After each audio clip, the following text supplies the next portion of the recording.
It's all covered in today's China Truths. The third session of the 14th National People's Congress, NPC, of the Chinese Communist Party, CCP, concluded on the afternoon of March 11th. The closing session was marked by several unusual occurrences.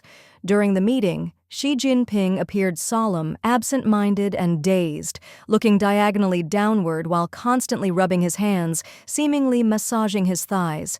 Previously, Xi had shown signs of an unsteady gait during multiple overseas visits, struggling to descend from planes and requiring assistance from handrails to stabilize himself. At the beginning of the closing session, Mr. Li Hongzhang, vice chairman of the NPC Standing Committee, announced that Zhao Leji, chairman of the NPC Standing Committee, would be absent due to a respiratory infection, and that he would preside over the session on Zhao's behalf. Zhao, 68, is the third-ranking member of the CCP Politburo Standing Committee, ranking only below Xi Jinping and Premier Li Qiang. Zhao also missed the closing session of the Chinese People's Political Consultative Conference, CPPCC, on March 10th, marking the first time in nearly 20 years that a Politburo Standing Committee member has been absent from such an event. Analysts point out that, in the past, the health conditions of top CCP officials, including the President, General Secretary, Premier, and other Politburo Standing Committee members, were considered state secrets, with no public disclosure of their illnesses. The public revelation of Zhao's health condition is, therefore, highly unusual. Zhao's illness appears to have been sudden, as he presided over the NPC's opening session on March 5th and delivered a work report at the NPC session on March 8th. Meanwhile, Wang Huning, chairman of the CPPCC and a Politburo Standing Committee member, also drew attention during the two sessions. At the opening ceremony of the third session of the 14th CPPCC on March 4th, netizens observed that Wang seemed to be breathing heavily during his speech. One comment noted that Wang appeared to have nasal issues and was gasping throughout his speech. However, Wang still attended and presided over the CPPCC closing session on March 10th. CCTV footage showed that aside from Zhao Leji's absence, Xi Jinping, Li Qiang, Cai Qi, Ding Xuexiang, Li Shi, and Chinese Vice President Han Zheng were all seated on the podium. The respiratory issues of Wang Huning and Zhao Leji have drawn attention to the ongoing influenza outbreak. Reports indicate that since late last year, China has experienced a major outbreak of what authorities claim is influenza A, H1N1, with a rising number of sudden deaths among young and middle-aged individuals, including prominent figures. However, independent commentator Kai Shenkun questioned the official explanation for Zhao Leji's absence. Posting on the overseas social media platform X, he suggested that Xi Jinping has been indiscriminately purging Zhao's close associates, despite Zhao's high-ranking position as the third-ranking Politburo Standing Committee member and chairman of the NPC. If Zhao cannot even protect his own people and has lost his basic dignity, his public absence from the two sessions could signal an escalation in internal power struggles, potentially reaching a life-or-death level. Observers widely believe that Zhao is not part of Xi's faction, but rather a loyalist of Jiang Zemin and Zheng Qinghong. Since 2023, several of Zhao's former subordinates, both from his tenure as Secretary of the Central Commission for Discipline Inspection and as Party Secretary of Qinghai, have been investigated, fueling speculation about the stability of his political standing. Additional signs from the two sessions have sparked concerns about internal CCP power struggles.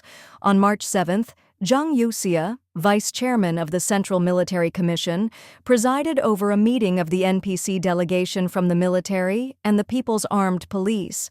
CCTV footage showed the presence of Li Qiaoming, the former army commander, who had been rumored to be under investigation since late 2024. On March 10th, the Taiwanese media outlet New Talk reported that Li's appearance had led to speculation about Xi Jinping's weakening control over the military. The report noted that Li Qiaoming was previously seen as a close associate of Zhang Yuxia, as both shared an army background and had crossed paths during the Sino-Vietnamese War, later maintaining close ties in the Shenyang military region. This shift has lent credibility to claims that military power is tilting in Zhang's favor. The report further stated that since the third plenary session in July 2024, signs of Xi Jinping's weakening authority have become increasingly apparent, with significant personnel reshuffles in military leadership. Xi's loyalists have been progressively sidelined, while Zhang Yuxia has continued to expand his influence since the military reforms, consolidating a strong support network within the army. As corruption scandals engulf the rocket force and the equipment department, Xi's grip on the military has significantly weakened, while Zhang Yuxia has steadily gained greater control.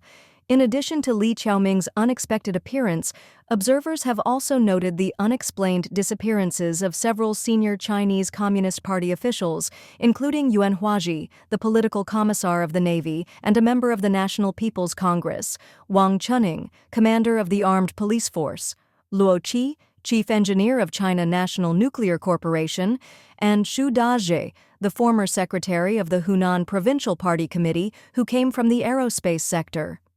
According to a recent report by the Financial Times, the number of Chinese military delegates attending the two sessions has decreased from 281 in 2023 to 267 in 2024, with 14 officials removed due to corruption investigations. However, Chinese Communist Party authorities have not made any public announcements regarding their whereabouts.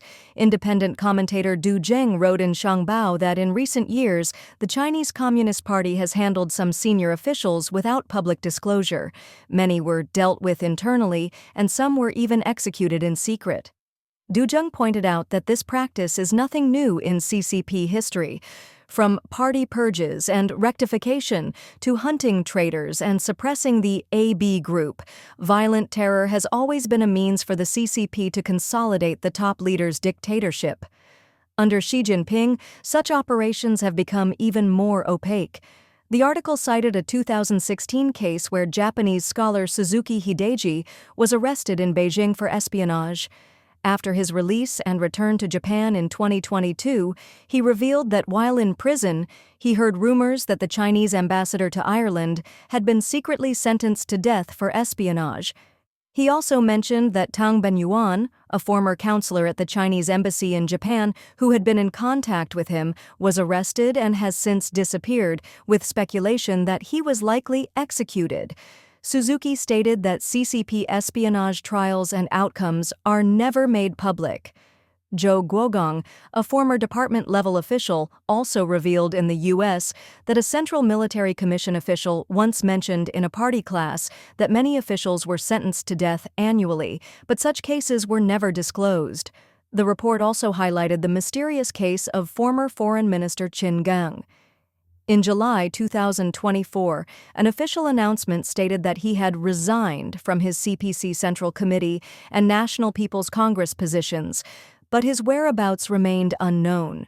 Rumors ranged from an extramarital affair and a spy case to speculation that he had died. Wen Zhao, a Canada-based cultural scholar and independent media commentator, noted that the number of purged CCP officials is likely far higher than estimated. Public records show that from 2012 to 2024, 6 million party members were investigated and punished in the anti-corruption campaign. However, if those who disappeared without public records are counted, the actual number is likely much higher.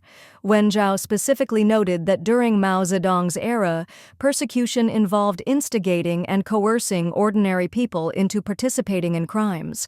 In contrast, under Xi Jinping, a Soviet-style purge has been carried out within the system, characterized by focusing resentment on individual leaders and specific executive agencies. As a result, this type of purge is more likely to create instability within the political system. Moreover, for those who take over power, simply denouncing their predecessors allows them to gain support from the current elite. Wen Zhao noted that Xi Jinping's purge, like Mao Zedong's rule, is defined by its longevity. Since taking power in 2013, Xi has ruled for 12 years, during which ordinary citizens have faced economic decline, harsh poverty eradication, and falling incomes. However, for fallen elites, this period has been catastrophic, worse than for the general public.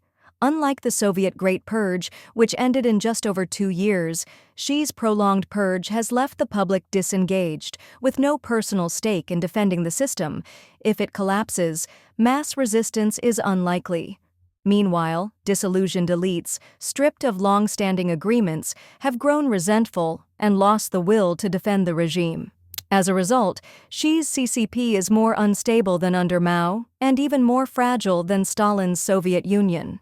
Please share your thoughts in the comments section below. We will keep reporting on the COVID surge in China, so don't forget to subscribe to our channel and turn on the notification bell to get the latest videos.